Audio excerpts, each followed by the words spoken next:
আরে এদিকে তাকাবে তো।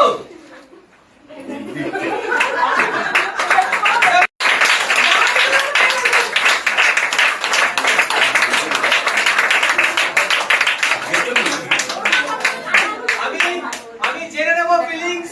আর এবারে কিন্তু সেকেন্ড বার টাপুদ্দিন ছেলে কিন্তু উঠলো, সেকেন্ড টাইম তো, আগের মান তার এই মান। তো তোমার ফিলিংসটা তুমি বলো, আগের মাসটা তো খুব সুন্দর বলেছিলে, বলো। জোরে আসতে পারিনি, কিন্তু নেক্সট মান্থ আসবো অবশ্যই। আর মা যেমন কাজ করছে খুবই ভালো লাগছে, আমার এখানে দাঁড়িয়ে পড়েছি আরো ভালো করে এগিয়ে চাইছি।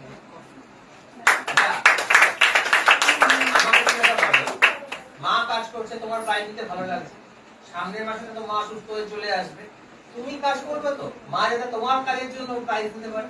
একদম আমি নিয়ে শুরু করছি। একদম এইটাই আমি